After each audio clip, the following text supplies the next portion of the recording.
आप देख रहे हैं जीपी टाइम्स, जज्बा सच दिखाने का। नमस्कार दोस्तों, मैं Sarabjit Singh, GP time news and Gurdas प्रिय दल संस्था संपादक। आज हम बहुत ही एक आश्चर्यजनक बात से रूबरू हो रहे हैं कि कोई पब्लिक के लिए आज एक नई पार्टी के लिए कोई काम करना चाहता है और उनके दर्द को समझ रहा है। मिस अंजू शर्मा जी जो आज हमारे साथ बैठी हैं, और मैं उनसे सिर्फ एक पब्लिक हित के लिए ज़्यादा नहीं, सिर्फ 2-3 सवाल पूछना चाहता हूं कि वो आम जनता जो आज कई कष्टों को झेल रही है उनके बारे में क्या करना चाहती है, किस पार्टी से जुड़ी हुई है और इतने सालों से स्ट्रगल कर रही है। तो आपके ये सामने मैं करा रहा हूँ रूबरू मिस अंजू शर्मा जी।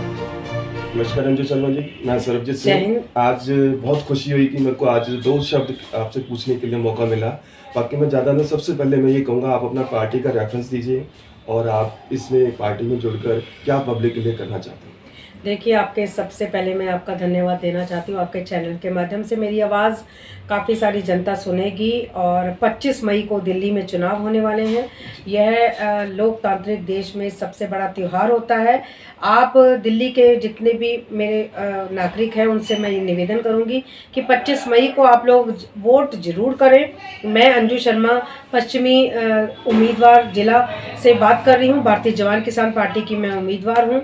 तो मुझे आप गिफ्ट बॉक्स पे बटन दबाना है, आपने जितवाना है, क्योंकि आप इस गिफ्ट बॉक्स में महिलाओं के लिए और युवाओं के लिए रोजगार की गारंटी है और बुजुर्गों के लिए 8,000 रुपये हम लोग पेंशन देने की बात कर रहे हैं। इसके अलावा नागरिकों को शिक्षा और स्वास्थ्य पर भी हम मुफ्त स्वास्थ्य की भी बात कर रहे हैं। एक बात मैं मैम और पूछना चाहूँगा कि आज आपने देखा होगा इस दिल्ली शहर के अंदर कुछ इंसान ऐसे हैं जिनकी जिंदगियों की भी आज कदर बिल्कुल 0 डिग्री होती जा रही है। आई मीन दुख और कष्ट, जिसकी याचिका लगाने के बावजूद भी ना सुनवाई होती है और वो बेचारे कई आंसू बहते हैं, उन आंसुओं की कदर नहीं होती है। उस बारे में 2 शब्द कहेंगे आप? 2 शब्द मैं यही बोलूँगी कि दिल्ली सरकार के जो केजरीवाल जी, जिन्होंने जनता ने भरोसा दिखाया था, वो आज जेल में बंद हैं। क्यों जेल में बंद हैं? क्योंकि शराब नीति के कारण जिन परिवारों के घर उजड़ गए, या पति शराब पीकर मारता है या भाई शराब पीता है, बेरोजगार हो गया है, और मुफ्त पानी, मुफ्त बिजली, पूरी दिल्ली को उन्होंने 20 साल पीछे कर दिया है।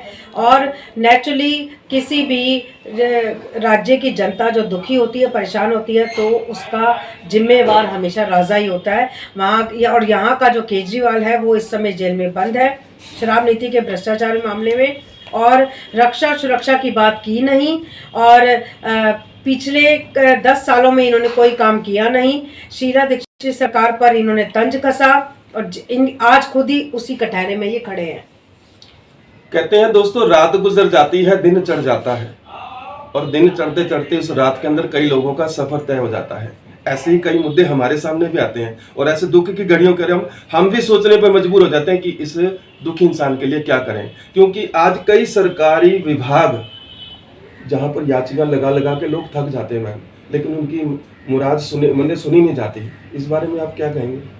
देखिए, भारत जैसे लोकतांत्रिक देश में जो सत्ता सरकार होती है, केंद्र में हो या राज्य में हो, तो उन दोनों सरकारों का फर्ज हो जाता है कि कानून और व्यवस्था किस तरीके से वो उन्होंने चलानी है।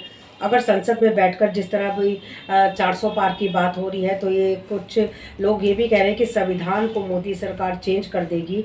हालांकि चुनना जनता ने है, सरकार जनता चुनेगी। पहले से अगर मोदी सरकार कहती है कि अब की बार 400 पार, तो किस पुख्ता रूप से भारत जैसे लोकतांत्रिक देश में वो जनता के मन की बात को पढ़ रहे हैं? ये तो मैं प्रश्न पूछना चाहती हूँ कि जनता किस सरकार को चुनेगी। हो सकता है वो हमारे जैसे भारतीय जवान किसान पार्टी के उम्मीदवार को चुने, क्योंकि जिस तरह सत्ता की जो रोटी सेकी जाती है उसको अलट पलट करना ही जनता का काम होता है, ताकि वो रोटी जल ना जाए और सत्ता में जो बैठे हुए अहंकारी और भ्रष्टाचारी इस चीज़ को, जैसे आप बता रहे हो कि हर कोई दुखी है, परेशान है, महंगाई से, बेरोजगारी से, शिक्षित होते हुए भी वो बेरोजगार है, तो सीधा सीधा केंद्र सरकार और राज्य सरकार पर ये ठीकरा फुटता है। मैम, ये एक छोटा सा एक क्वेश्चन है, लेकिन इसका आंसर बहुत बड़ा है। कहते हैं कानून की नज़र जो है ना वो एक नहीं है। इस बारे में आप क्या कहेंगे? देखिए, भारत की जो कानून व्यवस्था है, मैंने आपको अभी भी बताया कि वो सभी को एक ही नज़र से देखती है। जो न्याय होगा, जो सही होगा, जो ईमानदार होगा, तो उसी के पक्ष में, क्योंकि जिस तरह सच्चा इंसान होता है उसको कुछ कहने या सोचने की आवश्यकता नहीं होती, पर कानून के सामने हमेशा हर कोई तराजू लेके अगर कानून खड़ा हुआ है तो सबके साथ न्याय करेगा, ये हम उम्मीद कर सकते हैं। आज मैम जितने भी रिहायशी इलाके हैं एक मौत वाले इलाकों में बदल गए हैं। एमसीडी कानून है और भी कई ऐसे विभाग है सरकारी, लेकिन गरीब के लिए कानून है, इनके ऊपर कानूनी एक्शन क्यों नहीं होता? जैसा कि आप सभी को पता है कि जनता टैक्स देती है और जनता एक्सपेक्ट करती है, जनता चुनती है। जिस तरह 25 तारीख को जो भी सरकार चुनी जाएगी जनता के द्वारा, फिर जनता उनको टैक्स भी देगी।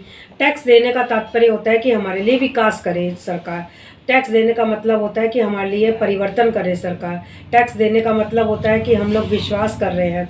लेकिन वही सरकार, जैसा कि आपको पता है कि घोटालेबाजियाँ करती है, भ्रष्टाचार करती हैं, महंगाई करती हैं, बेरोजगारी बढ़ा देती हैं, तो ऐसी सरकारों को जनता भी जवाब देगी 25 मई को, जैसा कि चुनाव होने वाला है। और इंडिपेंडेंट बंदा कोई भी उम्मीदवार हो, अगर अच्छा काम कर रहा है, समाज सेवक है या समाज सेविका है, समाज के सुख दुख में हमेशा अगर वो खड़ा होता है, तो इंडिपेंडेंट बंदे को भी इस बार जनता चुनकर लेके आएगी 25 मई को। बाकी एक बात मैं आपसे और पूछना चाहूंगा कि आज कभी भी किसी दुखी इंसान को देखते हो, जब रिहायशी इलाके में कोई बुजुर्ग रोड पार करता है या स्कूलों की परेशानी, तो आपका मन करता है ना कुछ करने का? देखिए, ये चीज़ें मैं बचपन से ही देखती आ रही हूँ और बचपन से ही ये संस्कार माता पिता के मेरे में रहे हैं और हर शुरुआत माता पिता से ही होती है। दूसरों की सहायता छोटे छोटे रूप में अपने बच्चों को अगर कहेंगे कि करें, तो नेचुरली बड़े होकर वो अच्छे इंसान बनेंगे, ईमानदार बनेंगे। और दूसरी बात, अगर वो सत्ता में आते हैं अगर ऐसे लोग, तो और अच्छे से काम कर सकते हैं, बशर्ते बेईमान नहीं होना चाहिए कोई भी बच्चा या भ्रष्टाचारी नहीं होना चाहिए।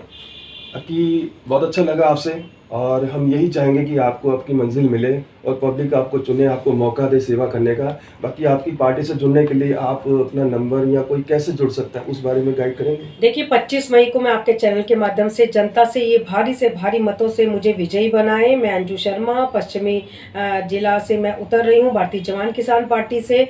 गिफ्ट बॉक्स हमारा ये सिंबल है, गिफ्ट बॉक्स में बटन दबाएं। और क्योंकि मैं एक समाज सेविका भी हूँ, लोगों के दुख दर्द को समझती हूँ, संसद में बैठकर आपके ही मुद्दों को उठाकर आपके लिए बड़े से बड़ा काम करूँगी। गिफ्ट बैक में यही है कि बेरोजगारी से लड़ाई, भ्रष्टाचारों से लड़ाई, ये हमारी जारी रहेगी। और संकल्पित हूँ मैं अपने काम के प्रति। अगर आपको लगता है कि अंजू शर्मा आपके काम आती है, तो आप ज़रूर वोट एंड सपोर्ट करें। भारतीय जवान किसान पार्टी से गिफ्ट बॉक्स का ही बटन दबाएं। आप अपनी पार्टी के जुड़ने के लिए आपके साथ कोई नंबर आपका कोई है तो वो बताइए। जी जी, मेरा नंबर है मुझसे जुड़ने के लिए 9818169678। रिपीट कर रही हूँ मैं, 9818169678 पर आप मुझे कॉल कर सकते हैं आपके सुख दुख के साथ ही। आज मैंने अगर ये चुनाव में अगर पैर रखा है, तो आप मुझे जितवाएं, गिफ्ट बॉक्स पर बटन दबाएं। आपके सभी कामों में मैं सबसे आगे थी, हूँ, रहूँगी। ये मेरा संकल्प है जीवन भर का, ये मेरा वादा है। बहुत अच्छा लगा दोस्तों, आपने देखा है कि अंजू शर्मा जी के जो मन के अंदर एक हौसला है, एक पब्लिक के लिए सेवा। मैं सर्वजित सिंह, पत्रकार जीपी टाइम न्यूज़ से और गुरदासपुर दल संस्था संपादक की तरफ से यही चाहूँगा कि पब्लिक इनको सपोर्ट करे और इनको अपनी मंजिल मिले, इन्हें सेवा करने का मौका मिले। नमस्कार। बहुत बढ़िया बोल रहे हो।